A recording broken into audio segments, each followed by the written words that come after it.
And welcome to the Space Game Junkie Podcast. I, as always, am your co-host Brian, and joining me, as always, is your co-host Jim. Happy birthday to me. And your co-host Hunter. Hey, did you guys know that they're coming out with a spin-off Rocky movie? What?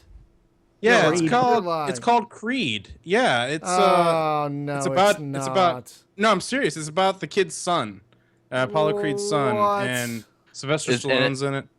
And it's gonna star Jaden Pinkett Smith. No, it's not. No, it's not. I love all the Rocky movies because I'm from Philly, so I have to. I like that arm wrestling one. Over the top. That was not. That's a little different. That's a little different. That's not in Philadelphia, and it's a very different. Oh, the one where Rocky was a cop, right? That movie doesn't work. That move he does where he twists his hand doesn't work. I've tried it. It doesn't. Oh my god. So that game that I sent you guys, the whatever Verde Station or whatever. Yes. Did you find the seashells? I've not even played it yet, man. I haven't had time. But I did see that it has the 3 seashells, which is great. That's right. And we still don't know. Yeah, to use the 3 seashells. We have a guest this week, my friends, joining us from Melbourne, Australia. And did I say that right? Melbourne? Yeah, that was pretty good for an American. Yep.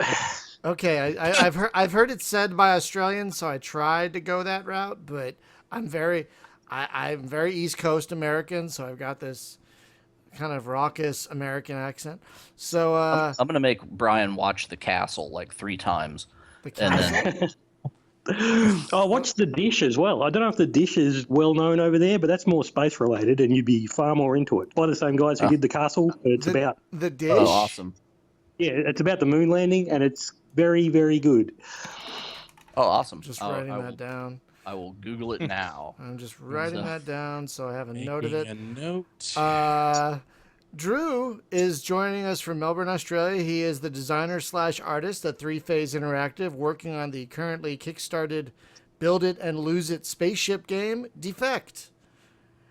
Nice to meet you guys, and that was a very good description of what Defect is as well. That's I kind of love it for that. But first, folks, we have a bit of business we get to. As Jim said, it is his birthday, so we have to do this. Gentlemen? No singing. 3, Singing doesn't 2, happen. 1.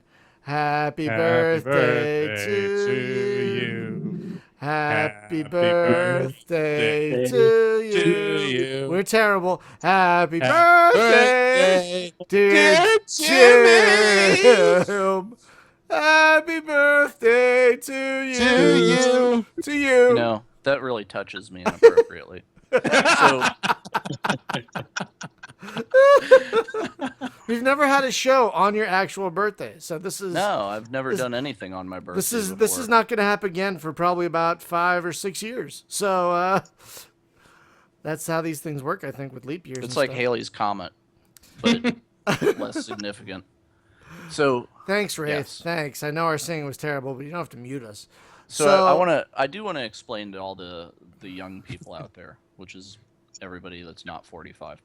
When you get old, see when you're younger, and you look at like people that are 20 years older than you, and you say, man, those are adults and they have got their shit together, and they know where they're at in life. No, we don't. What they're doing. No, we don't. have no fucking clue. We don't have a.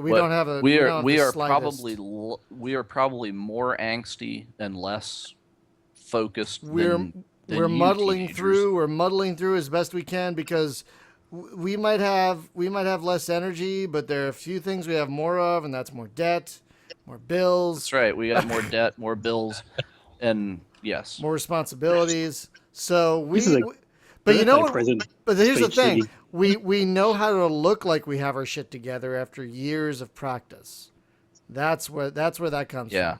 The nice thing about growing up is that I get to buy my own toys. That is nice. And nice. No one can tell me no. The best is like when I buy some ice cream or some candy, and some kid who can't have it or has a smaller piece than I do looks at me like, how come he has a bigger piece? He has and that then, look and in his then eye. you go full Eddie Murphy. I got some ice That's cream, great. and you Okay, can't yeah. have none. You don't have none because you can't afford it. You can't afford it because your dad's an alcoholic. He's an alcoholic.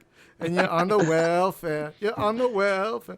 Jesus. You can't have no ice cream. Sorry, I love that bit so much. I love that bit so. Drew, do you know what we're talking about? Eddie Murphy. That was what was it? Raw or something? Yes, wasn't it? thank Or- you. Yeah. Okay, good. It was Or wrong. Delirious, Hunter, do you one know of what the we're two. talking about? A little bit, yes. A little. Hunter was in diapers when that shit was going on. That doesn't matter. That stuff is timeless. Yeah.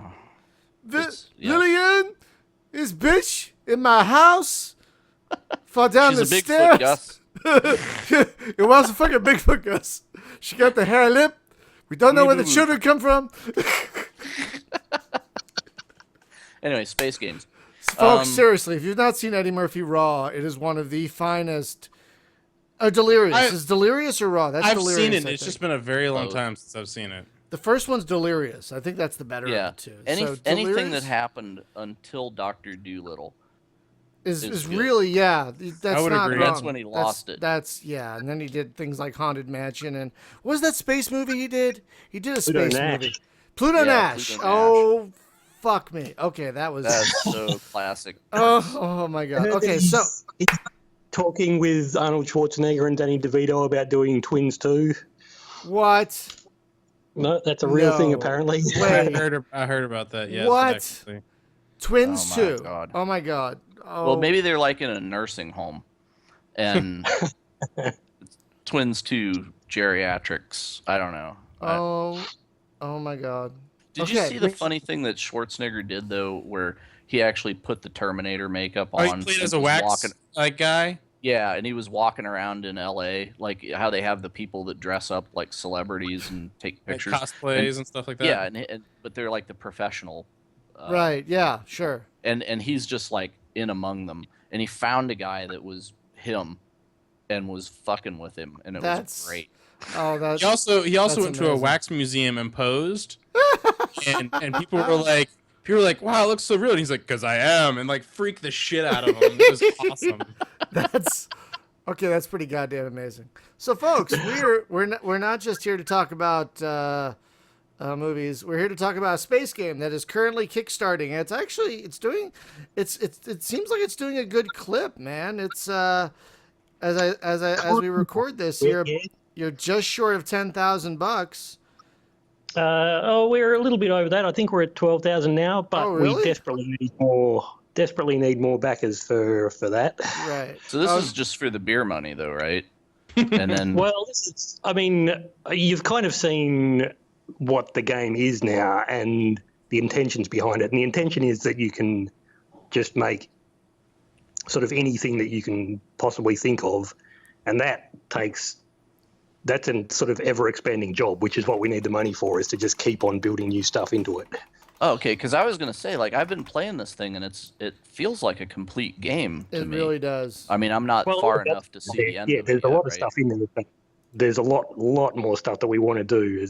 We want to cover sort of the entire gamut of what you can do with a spaceship, more or less. So, folks, the crux of this game is. Thank you, Spasticus. The crux of this game is you build a ship, you fight off enemies, and then as soon as, yay, we won, your crew's like, oh, we're stealing this ship from you now. And this happens every goddamn time. And eventually you have to build a better ship and fight the ship that was stolen, as well as waves of enemies. So, Well, that's Every the round. thing to me. That's the thing to me that is so nice about the game is that the ship editor, because I have said this before, I hate editing ships I do in too. games. I do too. because I'm with you, Jim. especially like when you're playing a 4X, and well, Gal Civ 3, I can at least play it multiplayer, so you can see the ship that I made. But I don't understand like people that spent countless hours designing funky ships in that no one else could see, right? So and it's very time consuming and a little bit frustrating and whatever. But this game, it is a pleasure to just snap these ships because it's like Lego spaceships. You just click them together, and you know there's limits of how many crew and how much energy, right? And it consumes energy and crew to put more pieces on. So and of course, as much crew as you have also pulls energy. So you pick a power core, and that's a thing that I haven't figured out though. So there's 3 different power cores. It's like a small, medium, and large, and they're a little bit different sized. But I don't see any limit about why would I not just grab the biggest one every time. Well, this is the thing with the demo, is that I'm trying to give you the standard size cores for the demo so you can build what you want. In the final game, they'll have more of a budget attached to them. When you pick up scrap, you'll have to spend money to use any piece of your ship. Oh, okay. So we'll be in a situation where it's like, I can't really afford the bigger one. I'm going to have to take the smaller one. Oh, But so yeah, is in the the- money that I have in the next mission going to be related to how much scrap did I bother to collect in the previous Yeah, one? exactly. And how Okay. much you wasted, like repairing yourself during the mission and stuff like that. Oh, that explains the whole not scrap mechanic. Currently implemented, yes. Like there's a lot of stuff in there. When you're playing it as well at the moment, you'll notice that some guns seem to be like stupidly overpowered, considering that they're the same weight and the same power usage and the same crew usage as other things.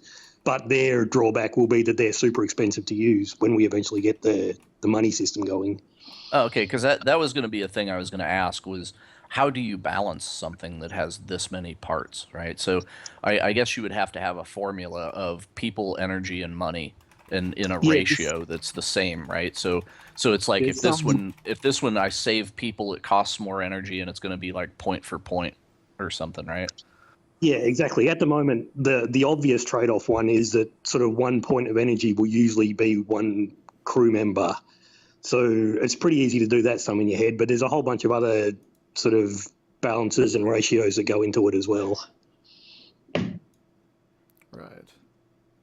Yeah, I will say I've been playing it all day, and that's rare for especially this soon after a Steam sale where I've got a backlog that's insane, and Yeah. and I had to go over to the neighbors for like a cake and ice cream deal, but like my wife is calling, she's like, "Get over here," and I'm like, "Just one more mission, okay? I'll be there, I swear."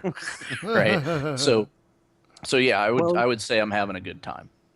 Very soon that we'll have like a much more sandboxy version of it where you can unlock all the size pieces and you can do whatever you want with them and you can share the ships with your friends. Like, so you don't have to like spend all this time building your ship and you're the only one seeing it. You can, see anybody's ship and try your ship out against anybody else's. And yeah, that's all coming fairly soon. Okay. Is it in the scope of the thing to maybe have netcode so we can just have an arena and I take my ship against somebody else or 2 other people or whatever? Possibly. We're trying to limit the scope a little bit because there's only 2 of us working on it, so it's a bit tricky. But what you can do, well, you can do it now, but you can't do it in the demo, is like you can load in one of your friend's ships from the cloud and just try yourself out against that. So it'll still be AI controlling the other ship, but at least you can fight against your friend's ships. Oh, that's neat. So in the game Spore, I think it was. So what they did with that is they would upload people's creations. That just you didn't have to upload it yourself. It would just automatically go to their cloud, and then it would use other people's creatures to populate your game. And you wouldn't even know whose they were, but it would maybe tend toward your friends or something. And I'm thinking, well, maybe there's a thing for a mode like that here, even, which would just be an arena and just pull down random ships. Pretty much exactly what the challenge mode is going to be. The challenge mode is going to be where you just, like you can choose a mission type or sort of some various objectives and kind of create your own little mission, or you can go up against just random ships, or you can go up against random ships from your friends' lists, or you can go up against ships that have just got like coincidentally the same name as yours, so they can be so totally out of the same class as each other, but because they scored the same name in the random name generator, then you take it on and see how you go. One of the things that I really like about this game is you actually have to play against yourself. I really do enjoy that as well. There's just like this element of you have to beat your imagination from the previous one, and you have to think more creatively for your next like run, knowing that you're gonna have to fight the ship that you just made. And I really like that aspect of this game. I think that will become much more a thing as well when you play. Well, when we give you the ability to play through further in the game. At the moment, because you're so limited in the amount of missions, there's not much backwards and forwards between, okay, this time I had to be fast, or this time I had to have a lot of armor, or this time it was all shields or something. But as the map branches out more, there will be a lot more of that where it's like we ping pong you between two different ship types, and then you have to decide how to design a ship for both of those missions, more or less. Well, the other thing about it too is it's kind of it's iteration, right, and failure, and it's not failure that gets frustrating though, because it's just like, what else could I do to this ship? So back to the drawing board, tear it apart. And I was telling you, I was playing that race mission, and I couldn't get a ship that was fast enough to win the race and defeat the monster ship that I had made in the previous mission, not thinking what this mission was going to be like was going to demand a small, fast ship with no guns. And, of course, I made the Death Star before that, so it's like, deal with this. So it also introduces an element of you have to restrain yourself as well, because if you you can do it, you need to build a weakness in that you can exploit. That's part of the double meaning of the name, is that you have to build a defect into your ship so that when it defects, you can... Oh, look at that. Look at that. Possibly there's too many jokes in this game that I have to explain for anybody to get, but I don't know. They're there anyway. I like the pigeon. It's kind of like... seagull, rather. Where's kind of like Jeff Goldblum. Jeff Goldblum, just because you can build a dinosaur doesn't mean you should. Seagulls will always find a way in space. Seagull will not get as out of control as a dinosaur will, I don't think. So I had to wonder, though, the talking seagull, I'm just wondering if that's inspired by Danger 5 at all, with the eagle. Not so much. I don't pretend to be as clever or as amazing as Danger 5 is, but there is a joke behind the seagull, and it's terrible if I explain it again, but I can explain it if you want. Go ahead. Okay. Well, it's like I've got this explanation, like the whole game's 2D, and my explanation behind that is that 3D space combat is too complicated for a human being to be able to do. So your ship's computer is... it's manufactured by the Z-Cull Corporation. Z-Cull obviously meaning you cull out the Z-axis of everything, therefore it's 2D. And because it's called Z-Cull, which sort of sounds like seagull, then he's the Z-Cull seagull. Wow, that's deep, man. This game has unprecedented depth. That's amazing. That's like Inception level stuff here.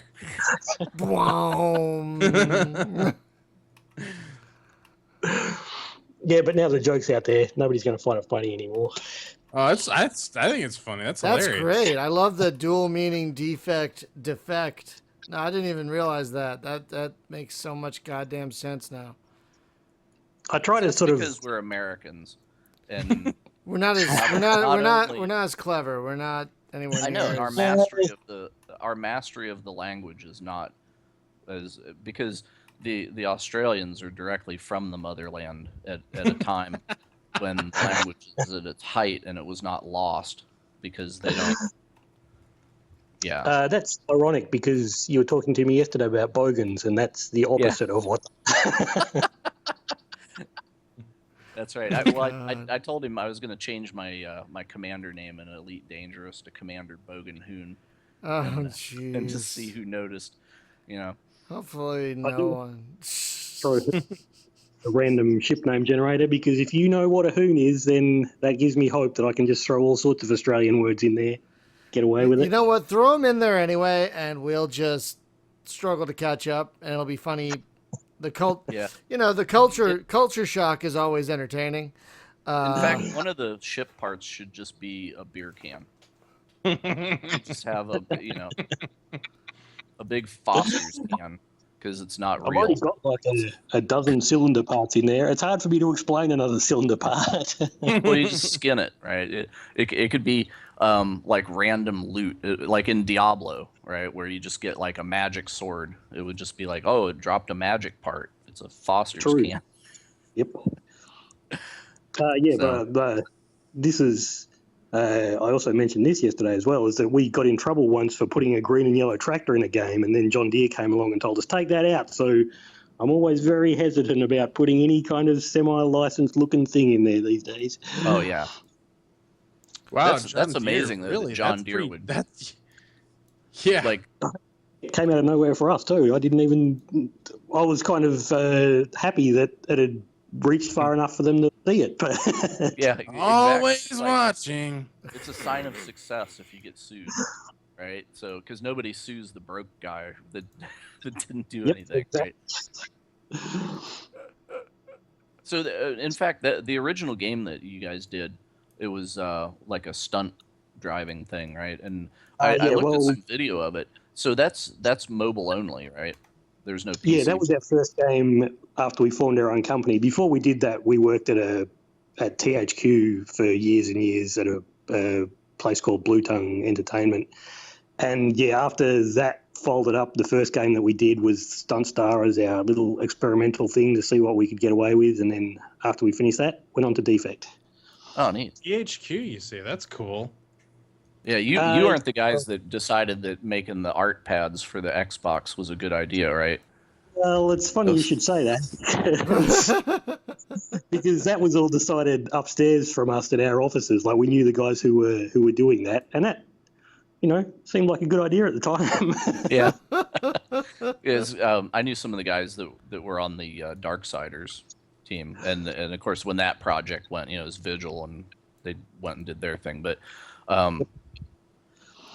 yeah. So, but they told me the story about the because they were like, well, what happened, right? And I was like, no, I have no idea. And then they told me about the the art tablet thing, and I was just aghast. It was like, wow, so one really bad decision can actually murder the company like that. So, Well, that was definitely a part of it. There was all sorts of things happening at the time, and I think we still would have only lasted another year or so even without that. So it wasn't like we were on an upwards slide, like an upwards graph, and then the art tablet thing turned us around and pushed us downwards. We were still going down. Yeah, you're already sinking, and then torpedo, right? Yeah, that was the final hit, really. Yep. Oh, that's yeah, a what shame. was like the ET tapes, right? It's like they had to bury millions of them in the desert. And, Yeah, we still see the art tablet things in the shops every now and then. It's like, nobody bought one 4 years ago. Is anybody really going to buy one now? I like the symmetry feature, by the way, too. I'm watching Brian build a ship here, and having that symmetry feature is so helpful. Oh god. Yeah, that made a big difference. There's a couple of other sort of things that we want to put in to make it easier, like being able to select a lot of pieces at once will happen sooner or later. At the moment, you can only do one at a time or two if they're in symmetry. And symmetry is also useful because when you take direct control of stuff in the game, if it's symmetrical, then you'll take control of two things at once and get like twice the boost out of it. Yeah, I also like how you can choose what goes on what layer. That makes things super nice too. Because I had this, I had like wings on one of my ships, but I decided I wanted to hide them, so I was able to do that. Yeah, sort of the in-universe logic of that is, well, in my head anyway, is that you're just putting stuff inside the hull, so it doesn't really like you can hide whatever you want anywhere just to get the look of your ship correct. The only Right. drawback is if so you the stack thing that two- actually destroys a ship, right? You can shoot everything off until you blow out the power core, right? Yeah, there's two ways that you can die, and they're both kind of the same. If every single component on your ship gets blown up, then you'll have like a 3-second countdown and you'll be destroyed. Or if your core gets directly hit, then you'll be destroyed as well. And like, so it seems obvious that you'd cover up your core, but you've probably noticed when you're building stuff that when the core isn't attached or when the core isn't covered by anything, it's got 125% power generated out of it. So that's part of the whole building a weak spot into your game. If you leave your core open it will be generating a lot more power, but one hit will be able to blow it up. Oh, okay. I had actually not noticed that, so that changes Well, my this game. is one of the things that we still need to tutorial a bit. We haven't tutorialed a lot of stuff in the demo because we're trying to get people into the game as fast as we could. Right. But Well, a it's lot like of the tutorial. rocket motor, because it says in the description of the rocket motor that you get like a 500% boost if you select that item to manually control. And Yeah, most that's how things you get a that's how I 50%, can even compete in that race. Is I have to use that motor. So, but the thing is, the other pieces don't tell me what advantage I get if I manually control it. So that's true. That's actually an invisible number at the moment, but we probably will make that visible. It's like everything will give you at least 200% when you're in direct control of it, but some of them give you more, and that's why we mention it on the ones that give you 500. oh, okay. Excellent. So like if I'm manually controlling a weapon, it does more damage, or does it mean it actually like tracks faster and has better performance in general? It'll track faster, and it'll the actual individual shots won't do more damage, but you'll get a lot more shots out of it, and they'll have longer range and stuff as well. So you will effectively do a lot more damage with the gun.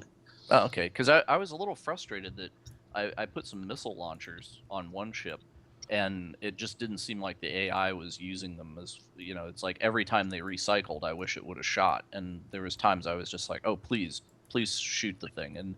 But I'm in the middle of something where I have to control another part.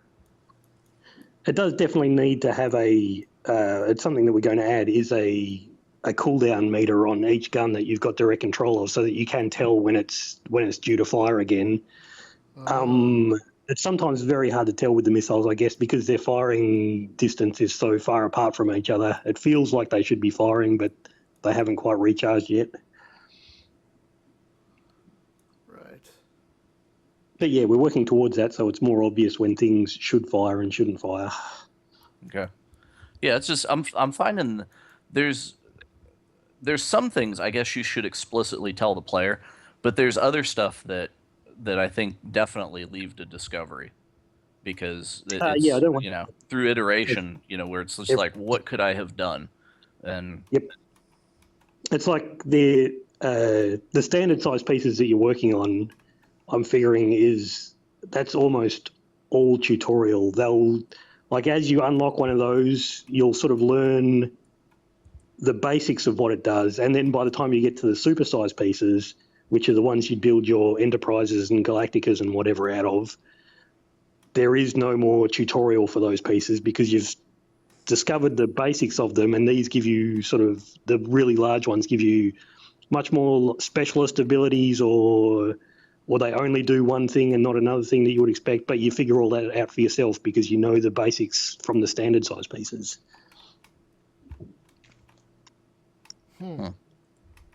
Sorry, I'm totally having a good time playing your game. I really love how I can just take direct control of the engines, and all of a sudden, my crew isn't as good at shooting as I am, but the ship is much more agile, so it's easier to not be hit by the other ships. yeah. Yeah, Well, now that clever I know that- if you expose the core, you get that much of a boost, and it's just changing the Z order of the parts. All right, so if there's a part that is actually laying on top of the core, like even 1 pixel, it drops like 30 points off. So Yeah, yep. yeah. So another thing that I had noticed too is if you stack parts of the same type on top of each other, the cost jumps. It's not at least for necessarily the some. same type. It's Okay. this is also a thing that we haven't done much tutorial about yet, but if you stack just too many pieces on top of each other, like if there's 8 pieces connected to one thing, then that piece, the efficiency will drop. So you can't just build a ship by stacking everything on top of everything and making a giant sort of blob out of it, because the bottom pieces will start like losing all their powers after a certain point. That's what those green circles around every piece show you. Wow. Okay. So yeah, if you try and build a ship that's just like a skyscraper of 10 pieces stacked straight on top of each other, then that ship is going to be garbage. So, interesting mode here would be, because whenever you shoot other ships, the pieces fall off. And it's a thing where like Space Pirates and Zombies 2, I think, is doing this, where you shoot pieces off of another ship, and then you can actually just snap them onto your ship. And I was just thinking, well, when you repair your ship, what if it just grew a weird appendage, like whatever scrap you just welded on would. That could be a thing, yeah. It would kind of, change your design over the course of the level, perhaps. And I think in some ways it would be super weird because a lot of it is about being a small ship and taking on a really, really big ship. So if that really big ship drops, a Star Destroyer cannon and you try and bolt that into your ship, yeah, maybe that's a bad idea. So, yeah. Because I was just thinking, well, if it was a mode in there, but that'd be a lot of effort for just an off thing.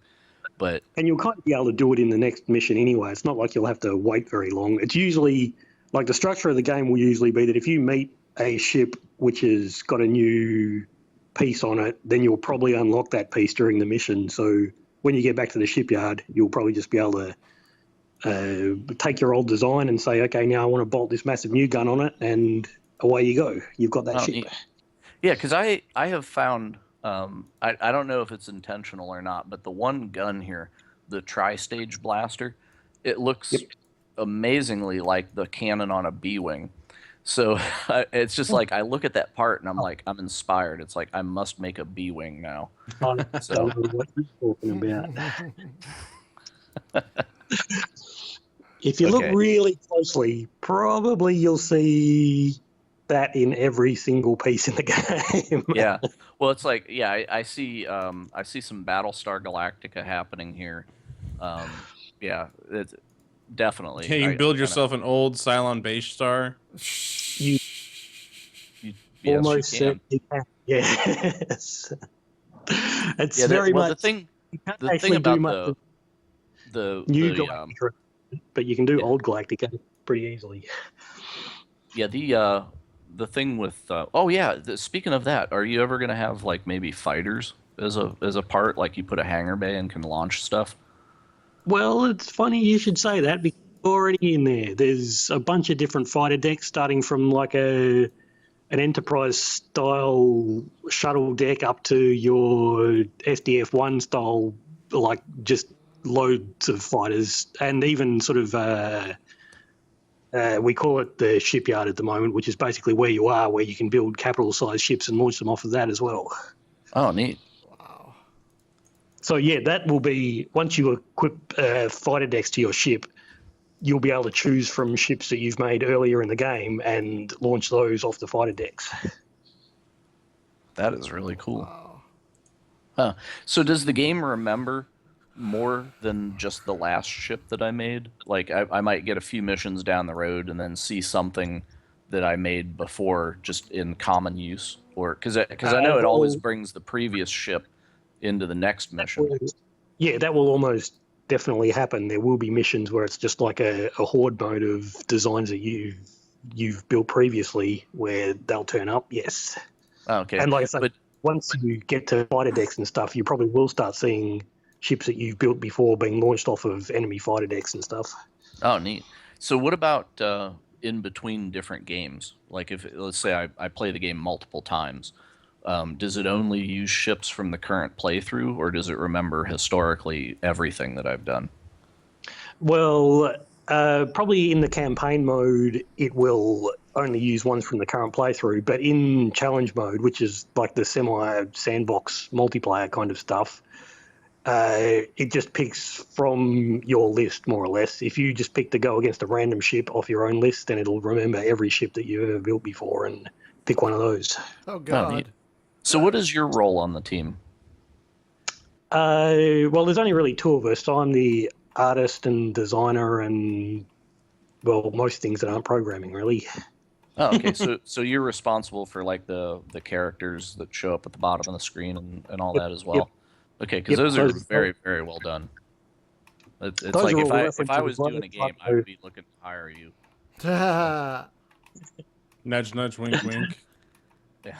Well, maybe. But like I say, those are all references as well. All the mutineers are anyway. Every time you see a mutineer, that's going to be some kind of 70s, 80s science fiction reference to something. Yeah. even if it's too obscure for. Yeah, To be honest. I have one ask in here is the one that looks like Sean Connery. Can you please dress him in his outfit from Zardoz? Not Zardoz again. Jesus Christ. Fucking It actually speaks is. to me. Zardoz. This is Zardoz immediately speaks to me. Every post fucking week. James Bond Sean Connery. So he's wearing his spacesuit from Outland. I don't know if you've seen Yeah. Outland. Oh, I love That's his Outland. spacesuit Yeah. from Outland. He's also got his Love Outland. his sideburns and his ponytail from Zardoz. So he's both Sean Connery. Oh my god. But he's not wearing the wedding dress, though. That's a different version of Sean Oh Connery. my Well, it's god. too hard to fit I all have that seen in. Zardoz too many times. I'm so glad that you've seen it. I mean, that just means that we are Oh, shit. truly brothers across the ocean. Jim, you Zardoz. might have broken me, man. Fucking Zardoz again. Well, I just needed a. This was tricky. I just needed a character with a science fiction character from pop culture with a mustache, and that was very hard to find. There's Once you so go past many. Sean Connery, nobody has a mustache in science fiction anymore. It's yeah, Well, you it's, know it's that's tough true. with the oxygen mask, right? Because Yeah, exactly. Yeah. but you know what does actually work really well is Amish beards because they don't have any of that. It's just like all on their neck, so you can actually wear a. I think that's actually why the Amish have that tradition. They're remembering their extraterrestrial roots before they. All hooked up in the neck of your spacesuit. You'd be losing air with your beard Oh, sticking yeah, out of it. That's true. That's why you don't see space dwarves much either.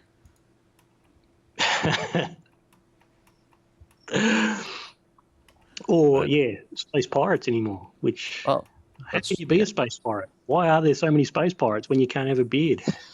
Oh, I lost my ship to my old ship. I want to do a pirate the game worst. where there's only one control and it's the R key, and you just have to beat the R key to have it do anything. It'll be... We could call the Very ship. We sad. could call the game R. Okay, stealing that idea. All right, I'm building a new ship because I just lost to my old ship. Just lost to my old goddamn ship. So I'm just gonna build a new ship here. Build a new fucking ship. Yeah, really, it's like I have so much fun just building the ships that sometimes I build ships that I don't even need for the mission, and just then scrap it, just to be like, oh, I see this part and it makes me think of that ship. Let's see if I can make it.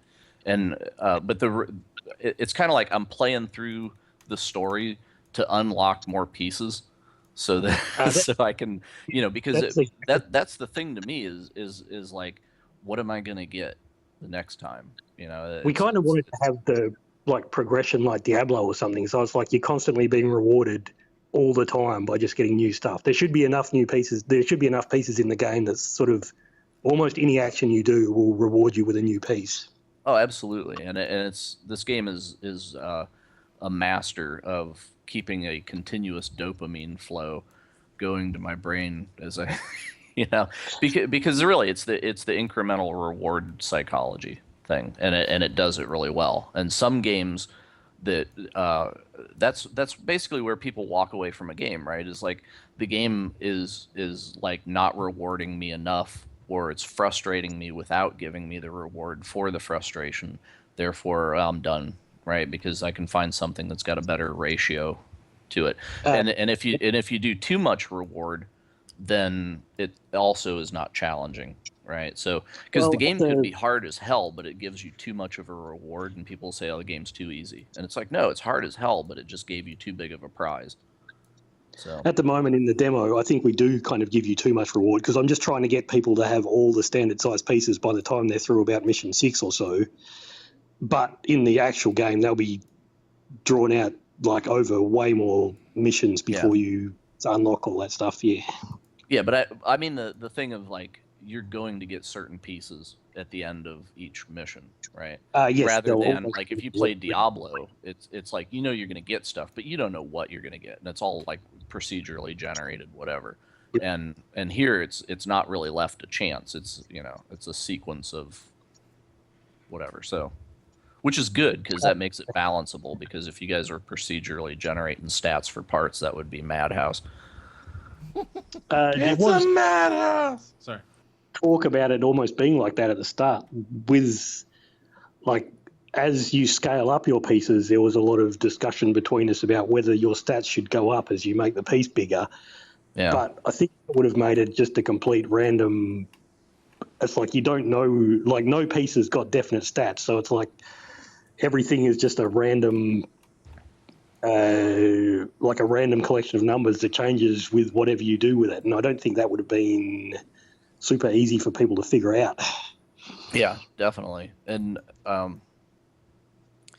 yeah, I'll agree. Hey, so there's Brian, more to it, but Yo. that's enough.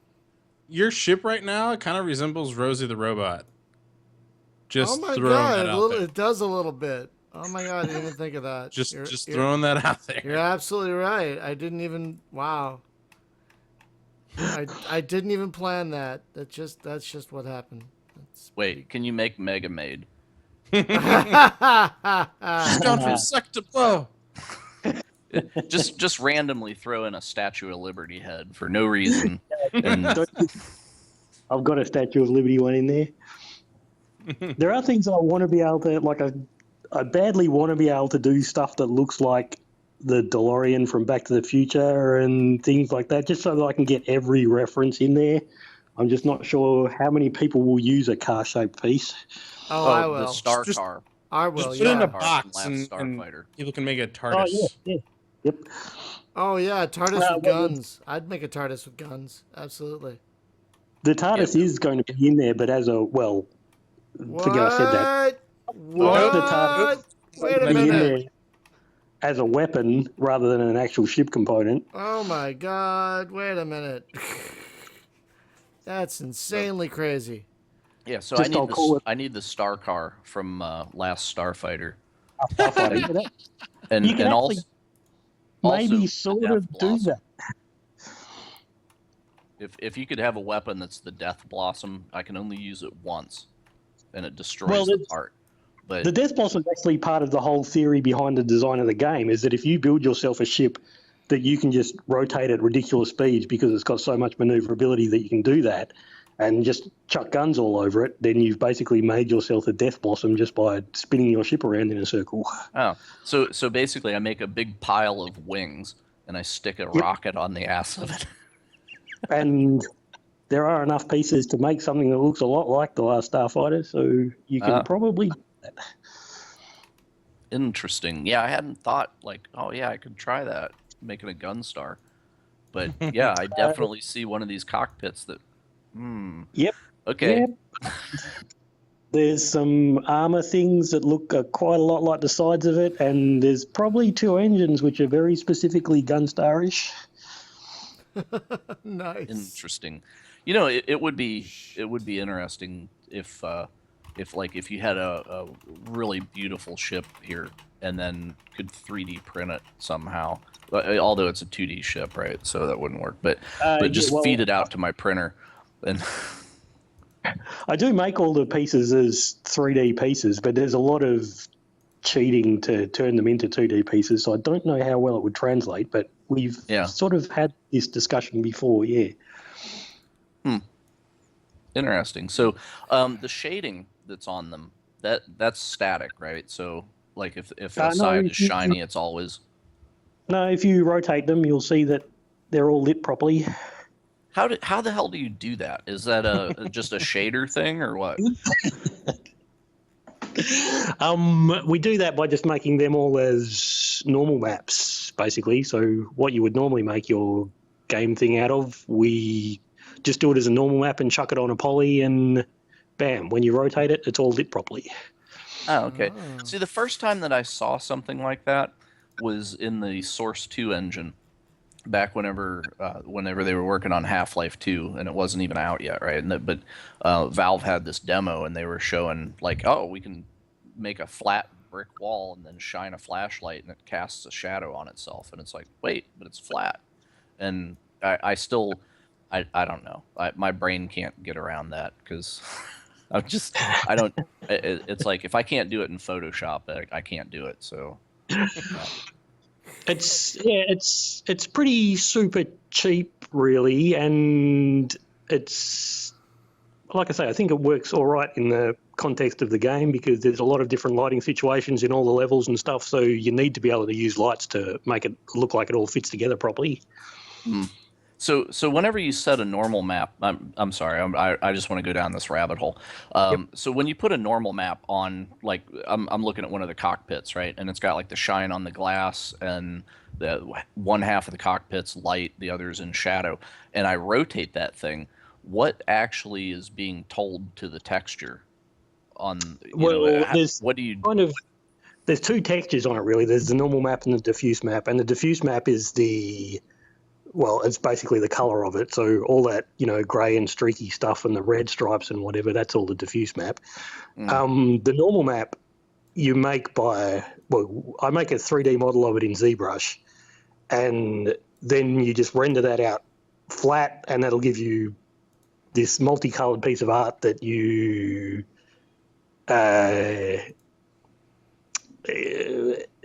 it's tricky to describe. The colors on the normal map basically correspond to the normals that you would normally have on a 3D object. So where you would have a polygon, you would have a bit like if you directly drew a line out from that polygon, you'd call that the normal. And the colors on the normal map are basically faking what that normal is. Okay, because if you look at a normal map, just open it as an image, it really looks like if you took the thing and then ran an emboss filter on it. It kind of looks like that. It translates all the facing of the polygons into either a red or a green or a blue, and because there's 3 dimensions that normal could be facing in, and because you've coincidentally got 3 different colors in an RGB map, a red, green, blue map, then whatever the combination of red, green, and blue is on that pixel, then it thinks the light is bouncing off it in that way. And that way you can just have a flat map that looks like a 3D thing, and that's exactly what we're doing in Defect, yeah. It's witchcraft. That's how you should just explain it. You should just be like witchcraft. It's kind of hard to explain. It's sort of easy when you can sit down and see exactly what you're doing with it as you're doing it. But explaining it by itself, there's whole levels of abstraction that it's hard to get your head around. Well, it's like I've pulled things into Maya, right, and look at it in Maya, and you can put like the regular texture, or you can put the normal maps on it, and then I wish that maybe you even can. But it's kind of like Substance Painter, right, which a buddy of mine actually is involved in making, where you just paint right on the 3D model. And that's pretty cool because, like, if you're in something like Maya, you're not doing that. So I guess you got to do a texture and then bring it in and hope shit lines up. But that's part of one of the advantages of working in ZBrush as well, is that you can paint whatever you want straight onto the model and then just render it all outwards, and render it all out afterwards, and it looks pretty much exactly like what it is in game. Oh, cool. So you say that product's ZBrush? That's like a 3D modeling software that does that? Yeah, 3D modeling. It's more like sort of sculpting in clay than normal 3D modeling like Maya would be, but it's an extremely handy piece of stuff. Oh, yeah. Okay, I'm looking at pictures of this. I remember when they showed a demo of this some years ago, and it also was witchcraft at the time. So it's. I can't even explain how ZBrush works now, and I use it all the time. So. Yeah, it's pretty amazing to see because it's just like really you just have a thing and you're just pushing pixels around and extruding stuff, and it's much more like a natural workflow than thinking about vertexes and intersections. Yeah, well, it is using, like, you're not even really pushing pixels around. You're pushing vertexes around. It's just they're so small that they're smaller than pixels, and therefore it all just looks like one big solid thing. Yeah, I mean it's almost like a voxely thing. Whenever. Yep. Yeah, but yeah, I'm looking at their site, and this is free, right? They just give this away. I'm sure not. They've got like a light version of it. I can't even remember what that's called, which is free. But ZBrush is reasonably expensive. But the reason that I chose to use ZBrush is just because it's so much cheaper than Maya or Max, and it does all the stuff that I need it to do. So yeah, it really does the job for me. Well, and the thing is too, if it's a fast tool, that you can prototype things in and that, because time is money, right? So it does, if the product is inexpensive but it takes you 10 times longer to do something, then it's really more expensive. So Well, having said that, I think like all my training was in Max, and I think ZBrush for this kind of stuff, for like doing spaceship pieces, it's not super fast or super great at it. It's like way better at doing human faces and monsters and that kind of stuff. yeah, like organics. Yeah, after a bit of messing around with it, you do pick up some of the tricks, and yeah, it does get a lot easier as you go along. Oh, that's cool. So how did you get into doing this? I mean, it was like you were trying to choose your direction in life, and you said, I'm gonna be a 3D modeler. Or No, I never really even thought I would be a 3D modeler. I originally got into like doing pen and paper RPGs and card games and stuff years and years and years ago. And I was an illustrator, and I did a few book covers and things. But that involved moving around a lot. And after moving to several different countries for different jobs, I thought I'm going to move back to Australia. And the first thing that I got a job at there was Blue Tongue before it was part of THQ. And yeah, I was a concept artist there. And just as over the course of being a concept artist, I picked up some 3D stuff and then started doing more and more 3D. And eventually I was pretty decent at it. oh, cool. We're gonna have to put a link to your DeviantArt. I'm sure you have one. Yeah, I've got a DeviantArt. I've got a proper, like my own non-Deviant art gallery, which is probably better. It's got a lot more stuff in it. So yeah, if you want to place that. Oh, that's fantastic. Nice. So I feel like we have a real wizard on the show. You're a wizard, Drew. Yeah. Wrong accent. Never you're a wizard, Drew. Damn it. So, Damn it. It's the best I could do. yeah. So, It's not going to make up for my horrible singing earlier. I'm sorry. no, but at least you've been sensible and not attempted an Australian accent while we have an Australian person on the show. Yeah, I'm not going to do that. Yeah. We're not gonna Pacific Rim this bitch. I mean, I could always do my best. Well, that's not a knife. Yeah, I know, right? Yeah, that was pretty and good. you know what? That is the only thing that we can say with that accent, because we're trained from childhood that Paul Hogan. That's a knife. Surely you can do a crikey or something. Crikey! Oh god. that was more like a Cockney. Yeah. Okay. So, see, I feel bad because now I summoned the thing Wrong that I was country. praising him for not doing. So, Yeah, that's it. I'm done. That's it. I'm done. yeah.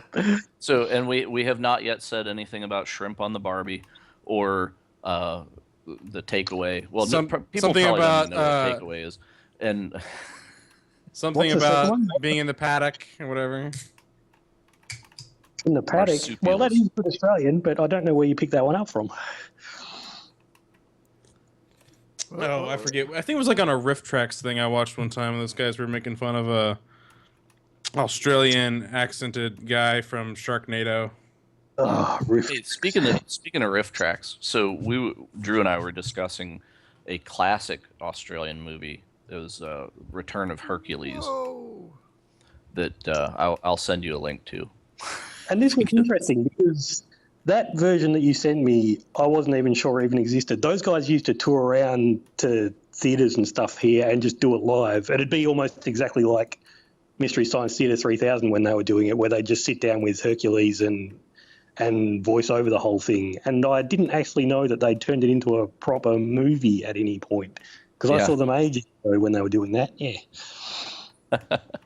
So I don't know. It's like most of the movies that we get in America, it's like some things come from Australia, right? That are very Australian, and but it'd be like the Mad Max stuff and that, and things, or what was it, The Long Weekend, and Yeah, a few things I'm make trying- it for whatever I reason. really liked Razorback. I don't think anybody's ever seen that. Oh, and- yeah, Razorback was a pretty Well, it was big here at the time because VHS. Well, it was Jaws with a pig instead of a Yeah, shark. Aren't a lot of films actually filmed in Australia though? Like I distinctly Well, they remember were something up about until- episode 1 being filmed there a lot. Up until the global financial crisis happened and suddenly Australia became expensive compared to America, everything was filmed here in Australia. All your Matrixes and whatever were filmed here, and lots of stuff. But then after that happened, since about 2006 or so, 2008 maybe, then it's all pulled out and gone elsewhere now. It's funny that Battleship started filming here, and then Battleship? then the global financial crisis happened, and then suddenly it was cheaper to actually film it back in the US than it was to film it in Australia, and that's when we knew we were in trouble as far as our film industry went. So, Yikes. have you seen the classic 1974 movie, The Cars That Eat People? What?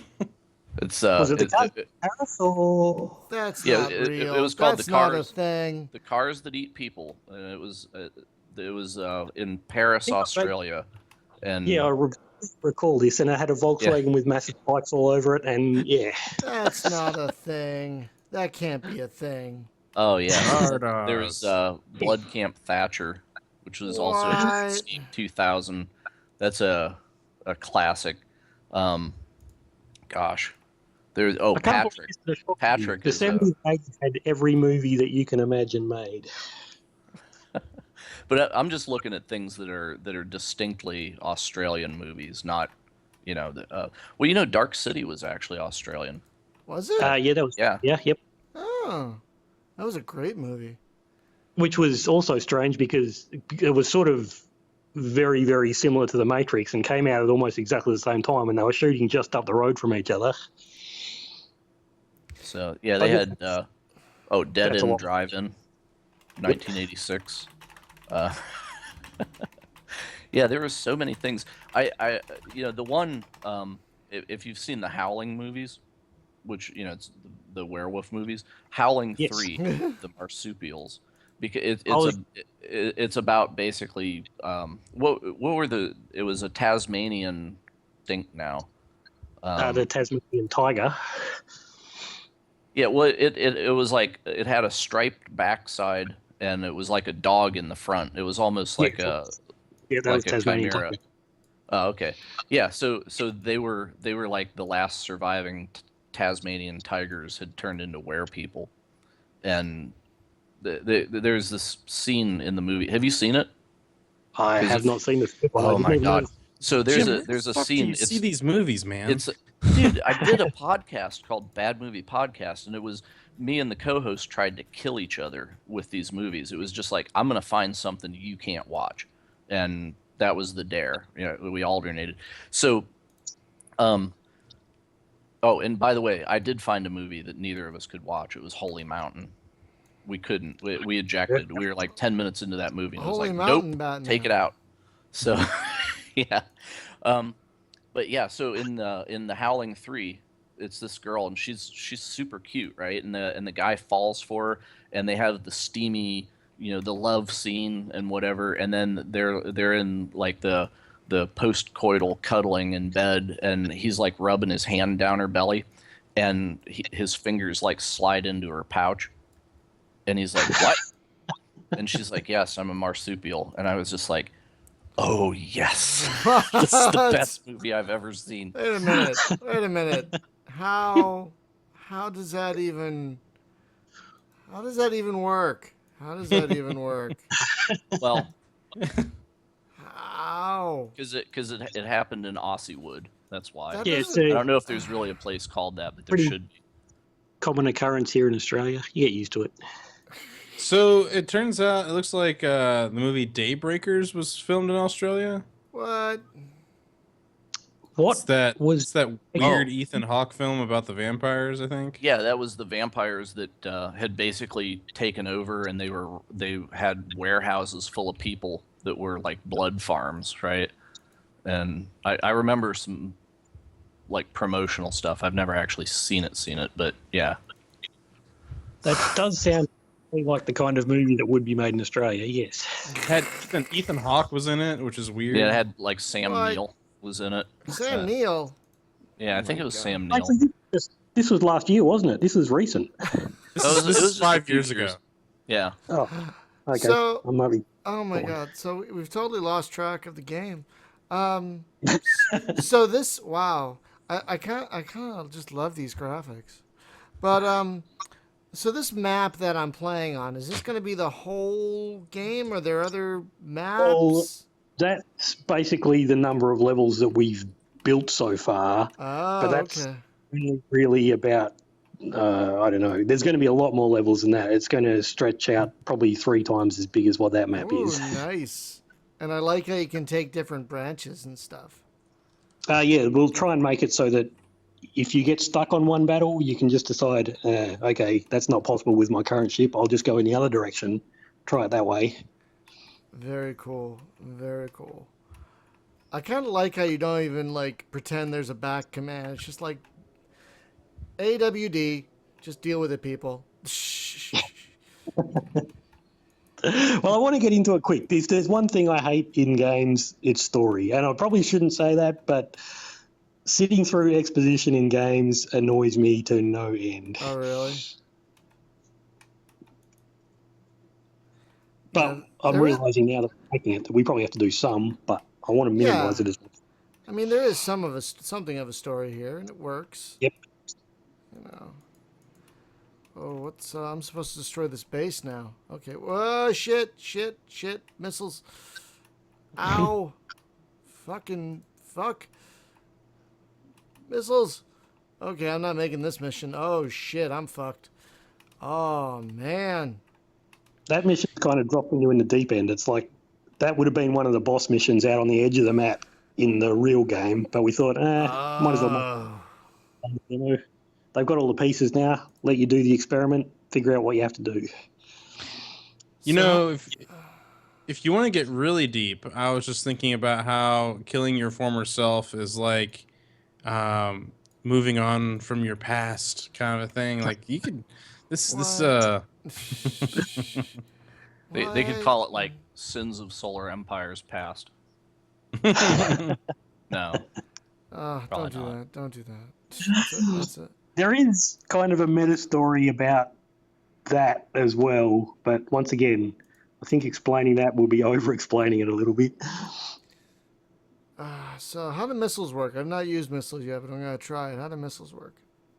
Well, you've got different kinds of missiles. There's your smaller ones, which are more like anti-fighter missiles, and then there's torpedoes, which barely have any.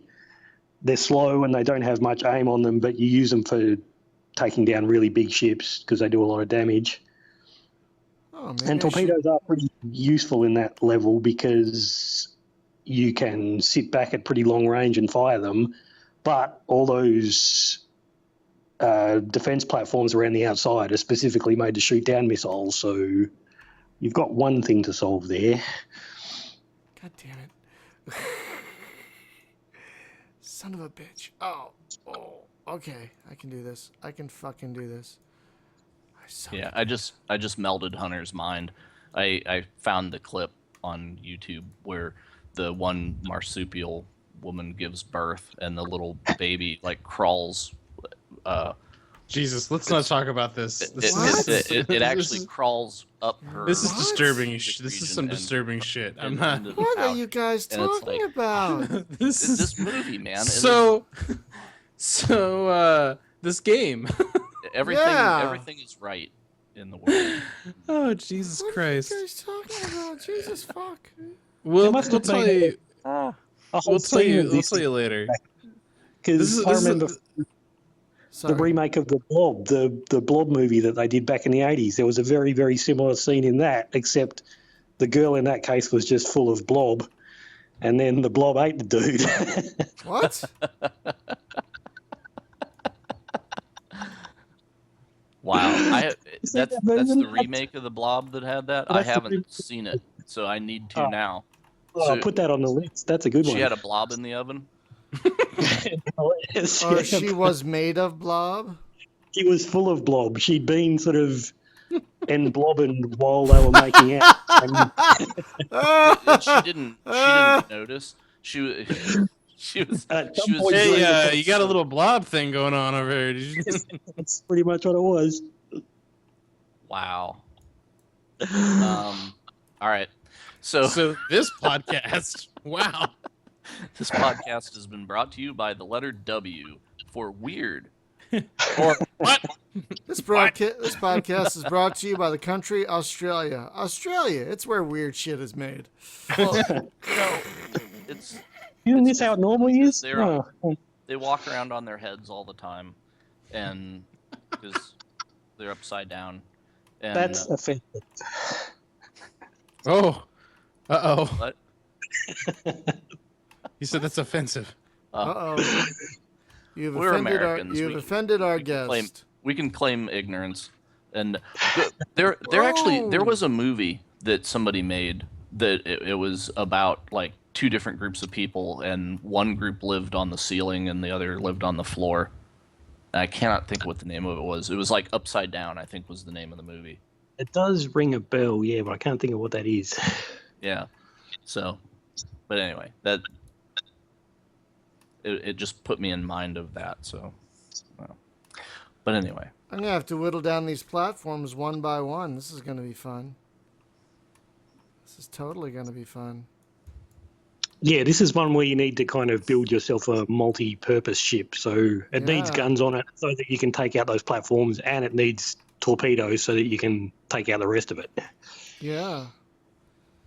I see that. I find this is probably giving away too much, but the really best way to do this mission is to build a really fast ship with a shield on it and just do quick runs of dropping torpedoes as you fly backwards and forth across the whole station. well, neat. if can if you I put fail engines again, on I'm gonna backwards do and that. fly backwards?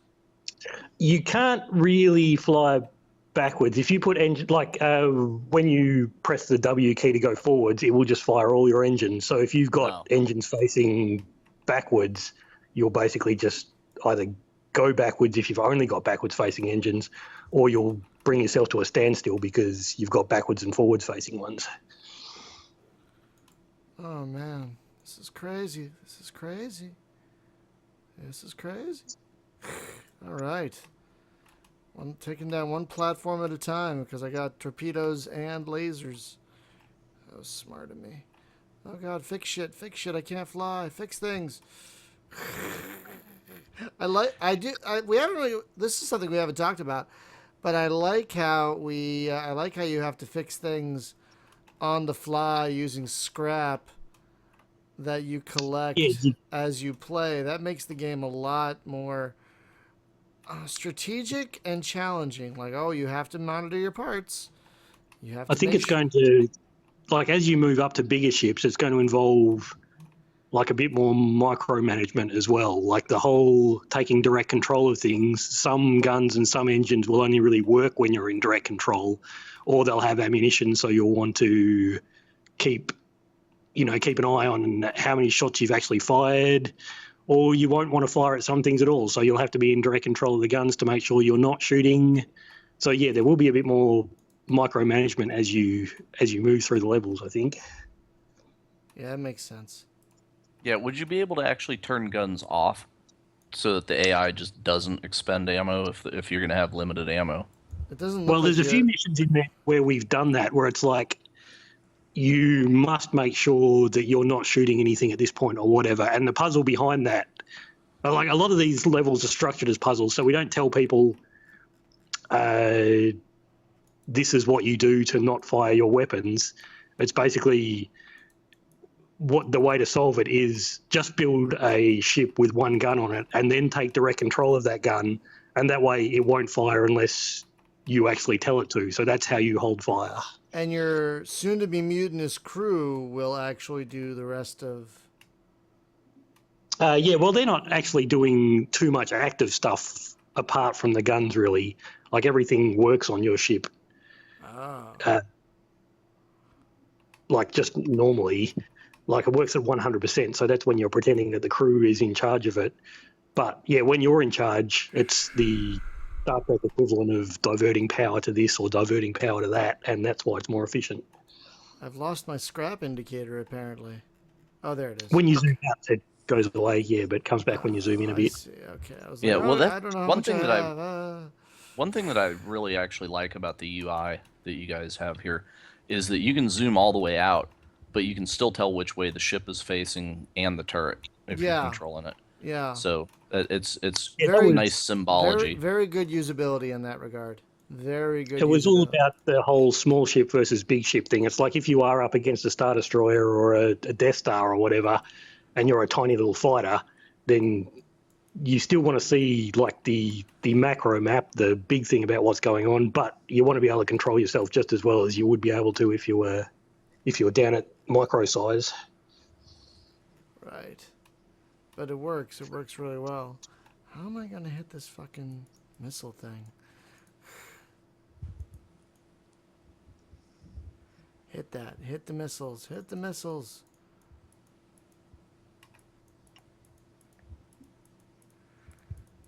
Oh man, yeah, I just gotta keep whittling. Hopefully, oh god damn it. Do you guys have any vision beyond this game? Are you looking at any other game ideas?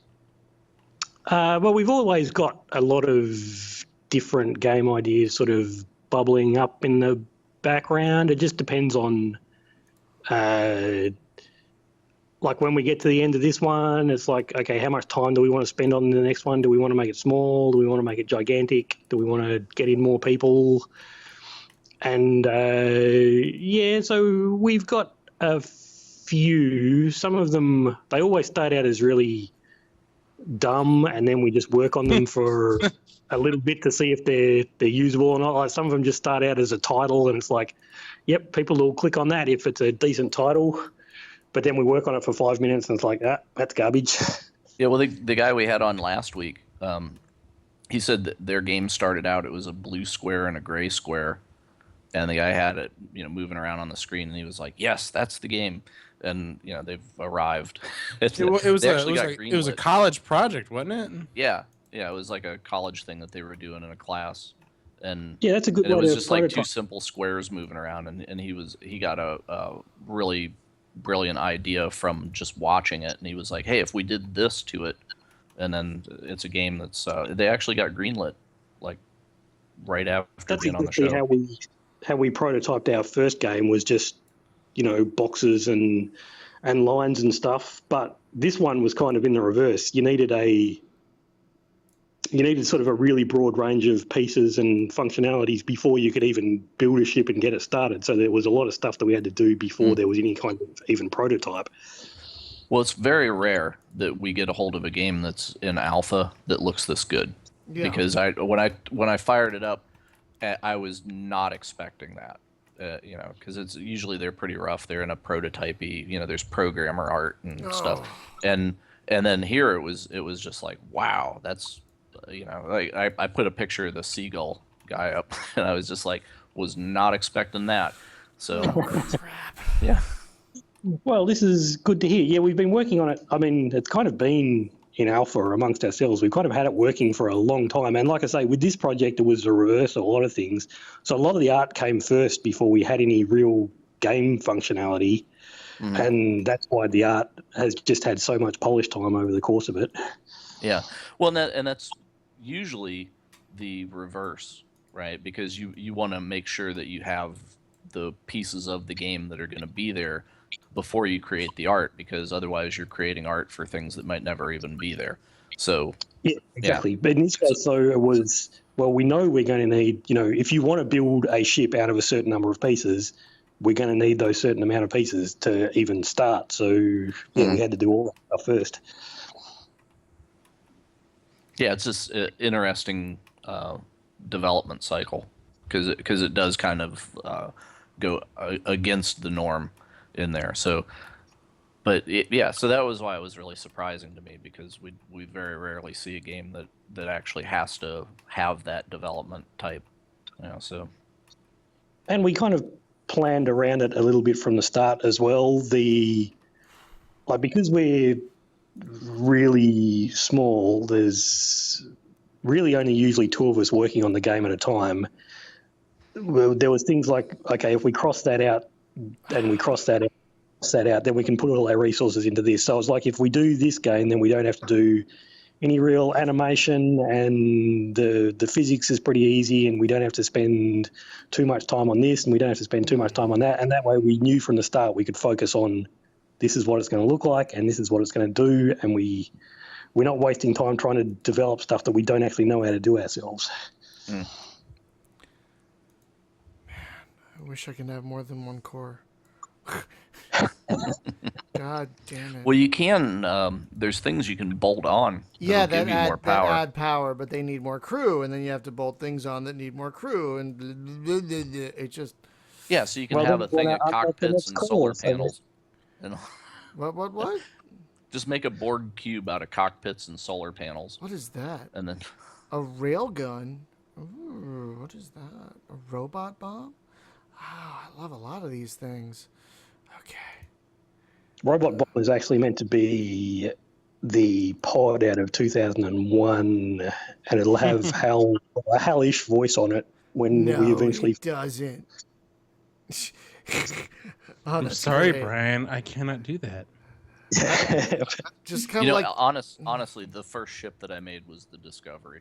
Really? Because I saw that cockpit that was the ball, and I was just like, oh yeah, that's gonna happen. And then I made a UFO out of it, and yeah. It's actually got, it was designed to be the Discovery, well, shush again, this isn't me saying it officially, but it's kind of is the Discovery cockpit, but it's got like this UFO music to it, because I figured that's your kind of Mars attack centerpiece for your UFO as well. And that's the thing that I haven't really talked about yet either, is the music of it, is that every piece has got its own music track attached to it. So as you're, like, it's a bit subtle when you're in the shipyard, and you probably don't even really notice it when you're playing the game, but the soundtrack is always customized to what your ship is, depending on what pieces you've built your ship out of. Oh, that's cool, nice. because I heard some noise right while I was in the ship creation, and I was like, what the heck is that noise? So now I know, because it must have been something that I bolted on there, because it almost sounded like a timer kind of thing, where it was a metronome kind of beat. Some pieces of the ships, like I think it's engines that give you a kind of beat to it, so that was probably where your metronome noise was coming from. And then crew gives you a kind of rhythm section, and wings give you like an overlay on top of the rhythm. And then when you're actually in the mission, all that music gets procedurally sort of changed to sort of paint a bit of a mood for what's happening. So when your ship's about to die, it'll change, and when you're winning against an enemy ship, it'll change. So yeah, that tune that your ship gets. So you've reinvented iMuse. That's more or less exactly what it is. Our music guy is like really hugely into the whole dynamic music thing, and iMuse was one of his big inspirations. Yep. What? Oh, I think I'm at this race level you guys are talking about. Oh, shit. There's no way. Yeah, you're definitely going to want to be in direct control. Zardoz. So. Yep, that's him. Like I say, he's got the ponytail of Zardoz, and he's got the spacesuit of Outland. So he's a big mix-up of Sean Connery circa, what would that have been, 1980 something?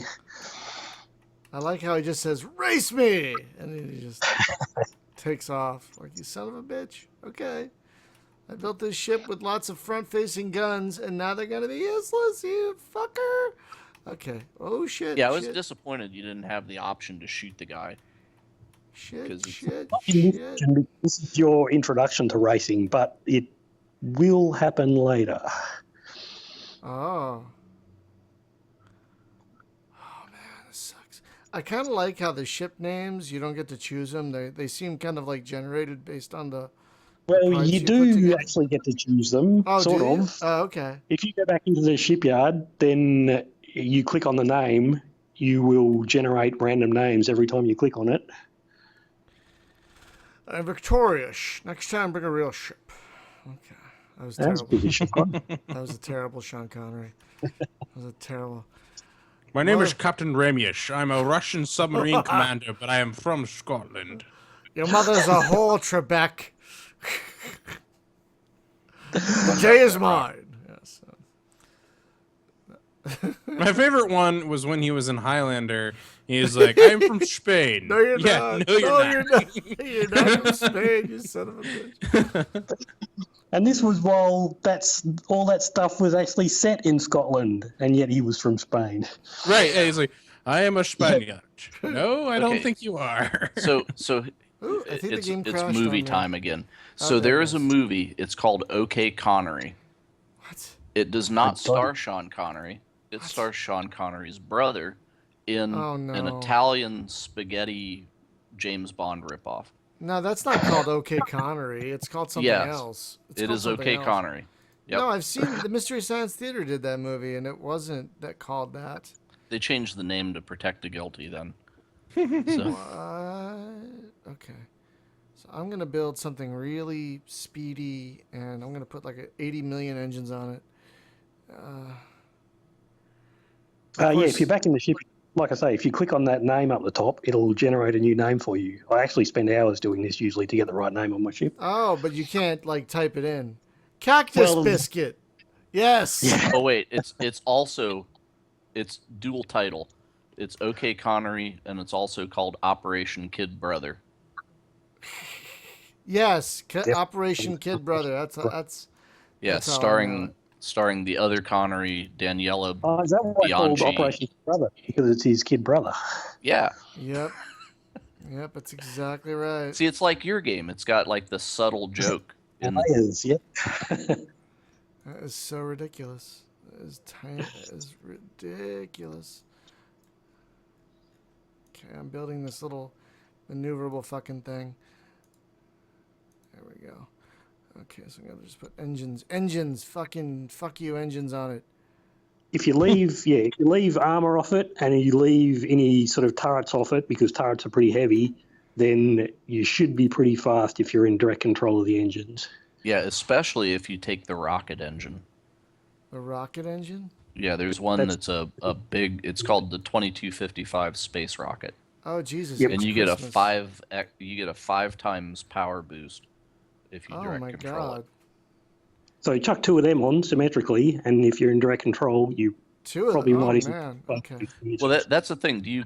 If you direct control something that's symmetric, do you get direct control of both? Yeah, you get both of them. That's the advantage of doing symmetrical stuff. Ah, okay, nice. And that applies to turrets and anything, right? Yep, everything. So, okay. Yep. Okay, this ship is just all engine. So, other thing about these ships is the maneuverability, Oh, because some of the engine. engines don't give you any ability to turn. And in fact, they decrease the stability of the ship. So if you don't put stabilizers on, then you just go in circles. Yeah, that's what we're kind of.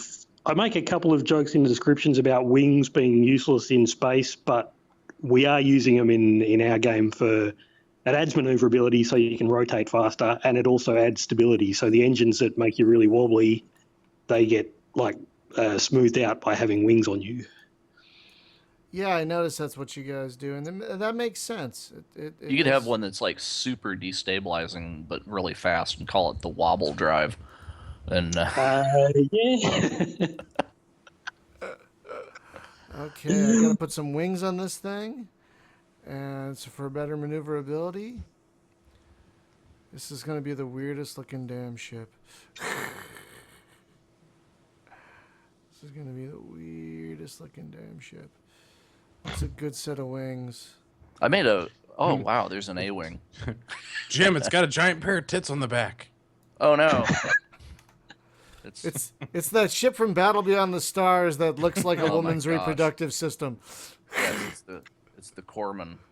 That terrible, That's what terrible. where it's like, I can't remember the name of the ship, so I didn't really put any pieces in that were specifically that ship. But I think you could probably sort of do it as well.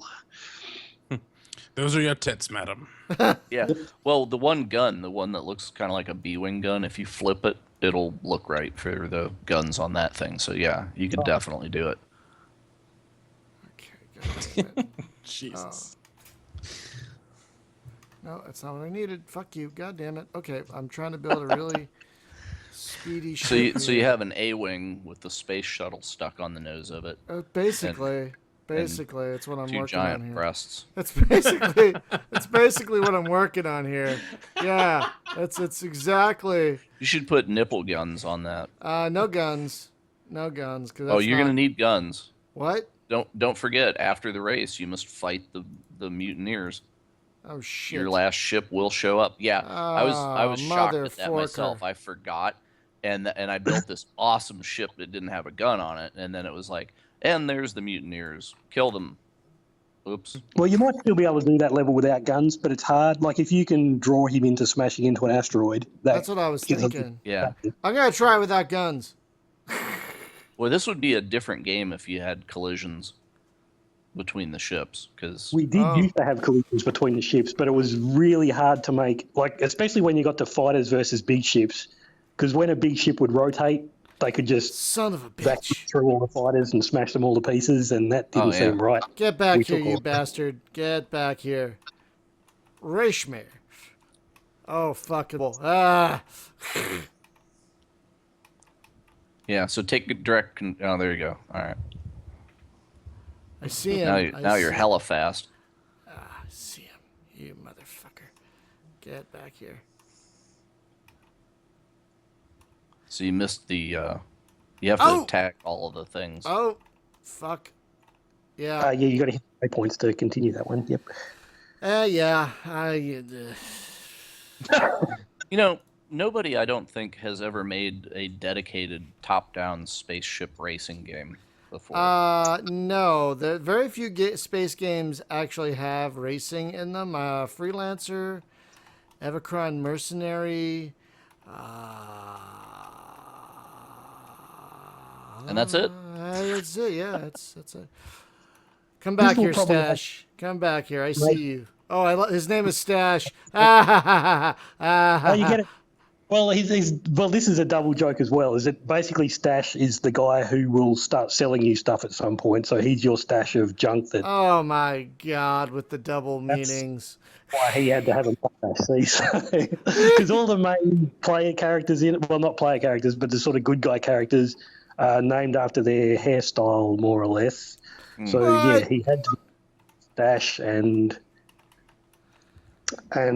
therefore had to have a mustache.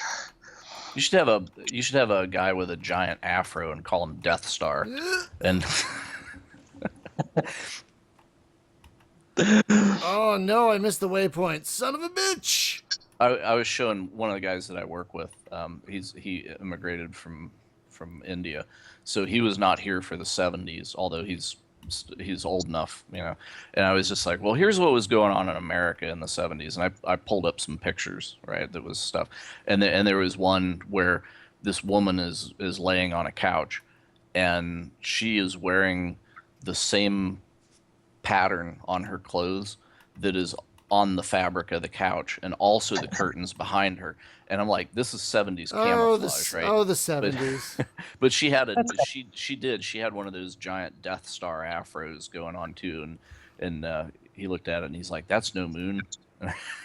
Oh, there's no way I'm winning this, even with my super engined ship, because I missed that one waypoint. Apparently, Quintet has a racing mode, you guys. Oh, It's neat. called Precious. I'm victorious.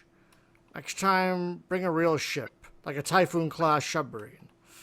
It's the Caterpillar drive. That's what you need. That's what you fucking need, is the Oh, Caterpillar. jeez, the caterpillar drive. I fucking love that movie.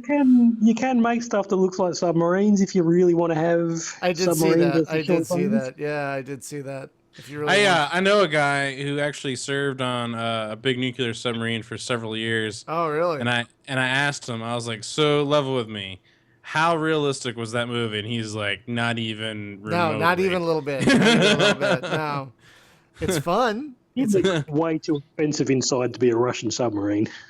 Yeah. Well, he was like, when they were doing the actual like real nuclear submarine stuff, like that's pretty close. But like when it came to he's like, Caterpillar drive, nope. Yeah, exactly. Exactly. Be careful. So you could have stash his twin brother and call him Crazy Ivan. And And my favorite part of that movie, Ryan, some things in here don't react well to bullets. Yeah, like me. I don't react well to bullets. It's my favorite thing in the whole fucking movie is Alec Baldwin doing a Sean Connery impersonation. I didn't appreciate that now. Imagine how amazing it would be to have an Alec Baldwin and Sean Connery movie now. Back then, I was like, Alec Baldwin? Who?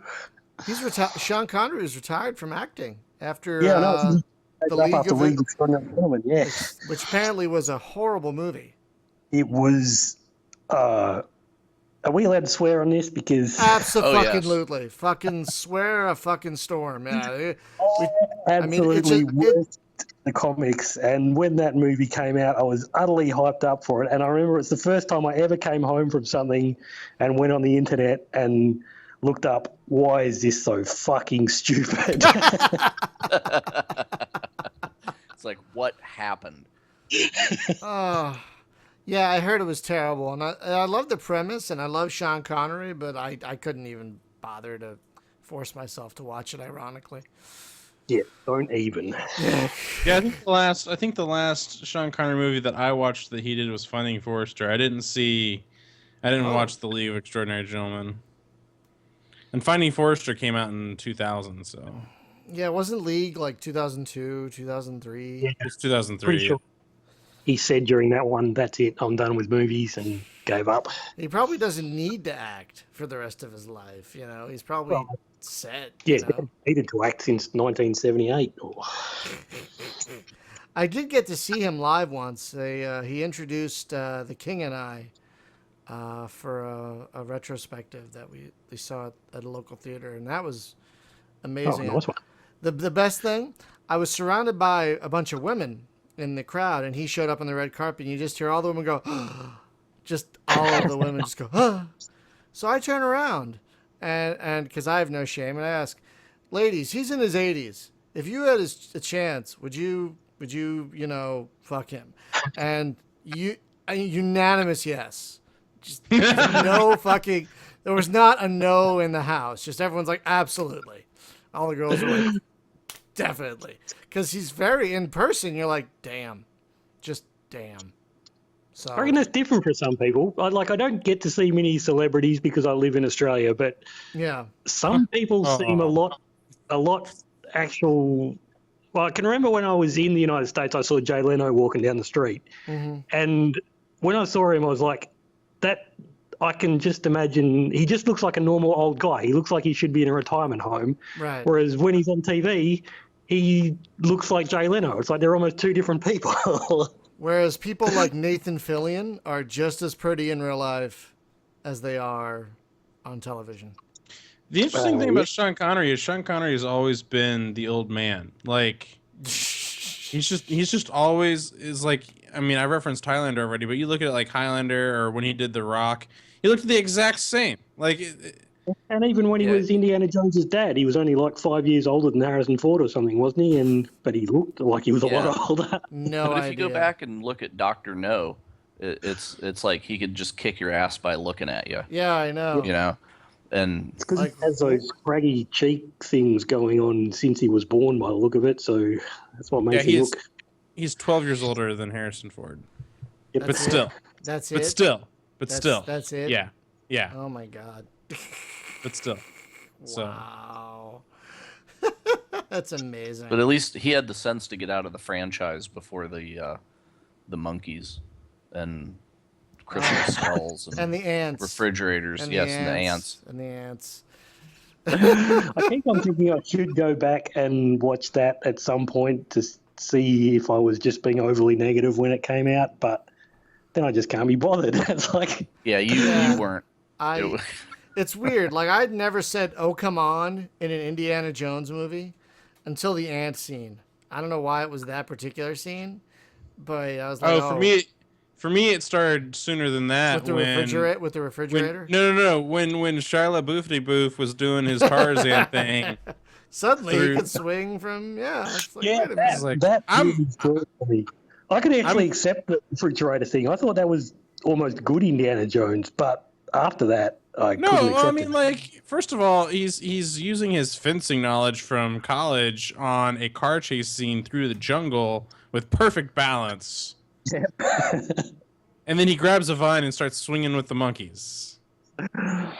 Then the giant ants, and then interdimensional beings, and I was like, I'm done. Well, That's a pretty good description of the plot too. this sounds like a good place to wrap this up. Yeah. We've talked about the game, which actually is quite awesome, folks. Some of that in. Yep. Can I mention that we're doing Kickstarter again? Yes, this game is on Kickstarter right now. They have raised, at the time of this this video, $9,585 of a $31,000. That's a dirty lie. What was that? That's a dirty lie. I'm pretty sure we're up to 12,000 at the moment. I'm looking at it. It says 9585. Well, you're Refresh. perhaps it's American versus Australian. Oh dollars. yeah, I didn't even think that was a possibility. Yeah, we're looking at it in Australian dollars here, and it must be automatically. Oh, it must be automatically converting. What's the goal? What do you said is what is the goal for you over there? What is the goal? 40,000 Australian, so that's probably around 30. That's why it says 31088 over Yeah, here. that makes some sense then. Yes, That's weird. I didn't know Kickstarter actually did that. I Well, there didn't you go. either. I thought because for like Canadian stuff, they leave it in Canadian currency. So why not just, I don't know. That's weird. But yeah, you're about a third of the way there with 21 days to go as we record this. So about probably 19 days to go when you first hear this. And this is a really fun game, folks. I've been really enjoying it. The mechanic that your ship is stolen from you and you have to fight it again later really makes you have to think. Like, I want to make the like Drew said with the defect. You have to make a defect so it's not unstoppable. So Yeah, I have not very often picked a game up and at first blush just said yes, I'm completely into this thing, and right? Because most games I have to kind of warm up to, or if I like it initially, then that kind of the shine wears off real quick because it just doesn't sustain. And this thing, I liked it immediately, and it continues to get better, and it has not frustrated me, even though that, like other games, I would have been frustrated after like the 20th time I lost that race. But here it's just like I probably spent 4 hours. Well, on here's that the thing: the shipbuilding is actually just feels right. Like, I usually hate shipbuilding in games, but here it's just like boom, boom, boom, boom, boom. It's so streamlined that like in another game, when if I had lost, I'm like, oh, I gotta fucking build another ship. God damn it! But here it's like, ooh, I get to build another ship. So it's kind of interesting how that works. So you guys did a great job. Yeah, that's kind of exactly what we want from it, is for it to be interesting during the shipbuilding because you're doing it a lot during the game. So, yep. So you don't actually, because it's like I save the ship and then I go into the mission. But if I wanted to like reference an earlier design, there's no way that I can actually like reach back and say, okay, give me that last ship and I'm going to tweak it. Right? Just hit the load button and they're all going to be listed there. Oh, really? Oh, really?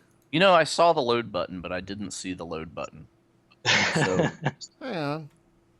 We'll do a tutorial on the load button as well at some point then. you should just put a big arrow that says this Oh yeah! Look at this. They're all here. Look at that, Jim. They're I know, all like here. my list of successes, but it doesn't have the like 50 failed ships that were non-racers. So at least you're not saving my misery. Like, if you want to play it that way, you can just sort of have one basic ship and just sort of add one thing to it every time you do a mission to try and. Oh wow, that's great. To try and sort I of. didn't even notice that. Yeah, you definitely need to make sure people see that load thing. I would never have even looked at that. I'm sorry. Yeah, other thing. If I make a ship that is asymmetrical, does it actually look at the thrust and where, like if I put the engines off center, am I going to spin? Yeah.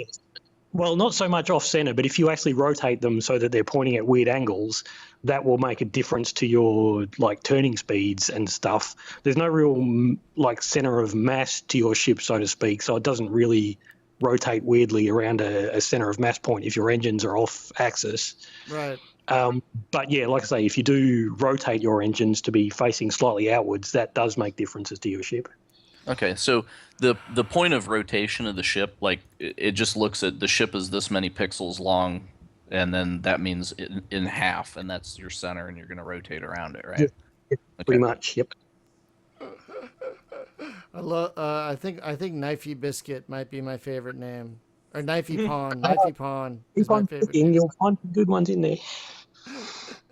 Agamemnon's Crash. Ooh, I love. Oh, that's my favorite. Anyway, folks, this game is pretty awesome. You should check it out. Even beyond, I hope you enjoyed this, even with the movie talk, because I don't know. We don't usually find a guest that's just so like. I love all our guests. Don't get me wrong, but we don't usually find guests just like, you guys want to talk about movies? Sure, we'll talk about Crocodile Dundee and just go with it. Yeah, I love talking about movies. And he, That and really he has works. seen like most of my favorite shitty movies, which is Wow. So I know that he has calluses on his brain in the in the right places. So folks, the game is Defect by Three Phase Interactive. It is on Kickstarter. We'll definitely include a link in the post on the blog. But definitely look it up, check it out. It really is just a lot of fun. It is a fun space builder game. If you like shmups, this will do you. If you like building ships, this will do you. And if you love the idea of your ship being stolen and then having to destroy it later, this will do you. So thank you, Drew, for joining us. I don't even know what we're doing next week. What are we doing next week? I think next week we might talk about strategy guides unless we get a guest. Quick look here. The Lost Art of Strategy Guides. Yeah, because those are harder and harder to find, and there are some amazing space game strategy guides. Like I'm reading through the one for Master of Orion right now. Holy shit. Just amazing. Seriously. Amazing. So we'll talk about manuals, the Lost Art of manuals as well. Documentation. That's next week. And more crappy movies as well, because I'll be back for that. Yay! We have a fourth co-host now. I have to send him a copy of Megaforce. Oh, because you that's haven't the- seen Megaforce? I've No, I seen don't. Megaforce. Who hasn't seen Megaforce? That's the one with what? Was Barry that Bruce Boxlight or something? Barry in that one? Bostwick. Barry Bostwick. Oh, Barry Bostwick, yeah, and they were And on flying Paris- motorcycle. Paris Kambata. Yes, Yeah. he's seen Megaforce. Anyone worth their Well, salt. I know, but I just it's like even if you have it, you need another copy of it. Jim, because it's your birthday, Jim, I'm sending you a Megaforce thumb kiss. Oh yes, my God. Oh yeah, and Star Crash. Please Oh, yeah. tell me that you've seen Star Crash. I haven't seen Star Crash, but I've got a lot of reference from Star Crash. That's the David Hasselhoff one, isn't Yes. it? With David Hasselhoff fighting cavemen with a lightsaber. Oh, Yes. that's great. yeah, when I was searching for dudes who were wearing spacesuits, there's that kind of Darth Vader ripoff guy in that who I was thinking of putting in as one of the mutineers, but Oh, he neat. hasn't got a face, so he's not super useful to me. Yeah. So, God, that movie has it all. Stop motion, giant colossus stuff, and yeah. it's And this amazing. game kind of has it all too, folks. So It again, does. You check need one part that's actually a kitchen sink, and then you can just bolt the kitchen sink. I bet you on, that's and in it there gives you some somewhere. bonus. I bet you they're thinking of that as a weapon. I bet you there is a kitchen sink as a weapon. The sink I is could not a do a whole lie. mission about it. Yeah. Just that'd be a very powerful weapon because those things weigh a fucking ton. I mean, they'd be hard to aim, I think, but if they hit something, fuck. I reckon you just drag it behind you like a caravan or something, and Oh, swing it. like a wrecking ball, like a mace, like a mace. Oh my gosh. Yes. That's the thing that I have not seen in the game yet. I have not seen the ability to build a Spaceballs Winnebago. Oh, Speaking that's of true. But caravan, the problem yeah. with that is it just look like a box from the top. There are some pieces where you could sort of do it and pretend that that's what it is, though. So That's true. That's amazing. All right, well, we Yeah. will see you next week, folks. Drew, thank you so much for taking the time Thanks. out of your afternoon over there in Melbourne to talk to us about Thank your you for having me game. on. And again, folks, it is Defect on Kickstarter. Check it out. Thanks for listening, and we'll see you next week. Bye-bye. Bye.